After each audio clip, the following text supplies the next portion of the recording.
And I now give the floor to the distinguished representative of Israel.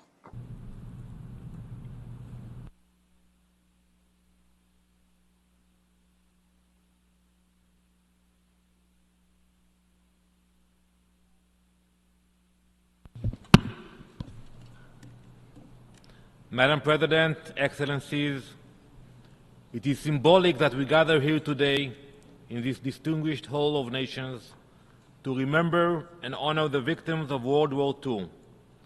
This is not only a commemoration of the past, it is a warning to the present, and it must be a call to action for the future. Too often, the story of the Holocaust is told from the moment the gates of Auschwitz opened. But that is not where it began. The Holocaust did not start in the gas chambers. It did not begin with ghettos or deportation trains. No, it began with words, with lies, with the slow, steady normalization of Jew hatred. It was not gas chambers that laid the foundation of the Holocaust. It was ideology. It was centuries of anti-Semitism, repackaged by the Nazi regime into a campaign of extermination. Long before there were concentration camps, there were insults. Before Kristallnacht, there were libels. Before the 6 million were murdered, they were dehumanized. The ground was fertile. The hatred was ancient. The world had seen it before, but it looked away. And that is what we must not do again. Colleagues, the Jewish people have not forgotten. We carry the memory of the Holocaust in our bones, in our blood, in our families.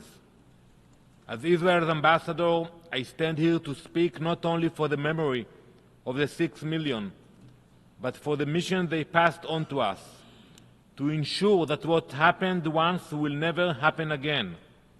But I must say that hate is again gaining momentum. Today, in 2025, we are witnessing an explosion of anti-Semitism that is impossible to ignore and harder still to bear. Synagogues are attacked. Jewish students are hunted across campuses. Social media is flooded with blood libels. Swastikas are spray-painted on playgrounds. Jewish people are being told that their very identity is cause for shame. In the wake of October 7, Jews were once again slaughtered in their homes. Babies, mothers, entire families. We saw not universal condemnation, but justification. We saw not global solidarity, but silence, or worse, even celebration. What are we to make of a world that claims to remember the Holocaust, but refuses to recognize anti-Semitism today? Have we learned nothing?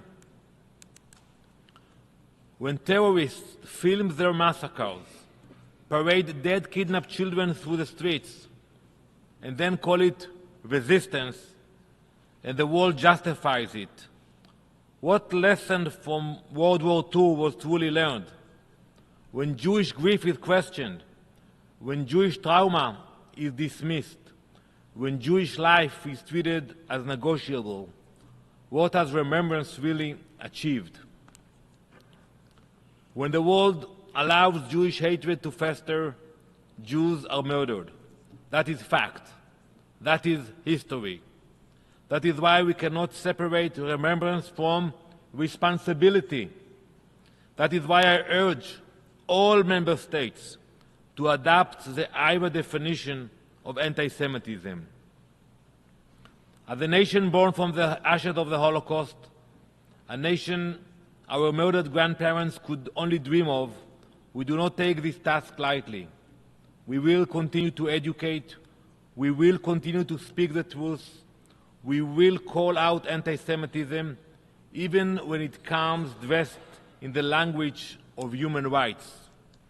Because anti-Semitism has evolved. It no longer always wears a swastika. Sometimes it wears a suit. Sometimes it waves a flag. And too often it is granted a platform, even in this very institution, even in this very hall. Nowhere is this more apparent than in the Islamic Republic of Iran, the world's leading state sponsor of Holocaust denial. Its leaders have not only questioned the Holocaust, but openly mocked the victims. While denying the murder of 6 million Jews, they dream of doing it again. Iran's supreme leader has repeatedly and proudly called for the destruction of the State of Israel, home to over 7 million Jews. They are not alone. Iran has outsourced this genocidal agenda to its terrorist proxies. They are instruments of Iran's Sikh mission, a mission inherited from the Nazis to wipe Jewish people from the earth, and that is a member state of the United Nations. Look at the Houthis in Yemen. From hundreds of kilometers away, they fire ballistic missiles at Israeli population centers simply out of hatred of Jews. We have no border with them. We have no conflict with them. Pure hate. But unlike in the Holocaust, the Jewish people are no longer defenseless. Today we can rise and strike back. We will do whatever we deem necessary to prevent a second Holocaust, whatever it takes.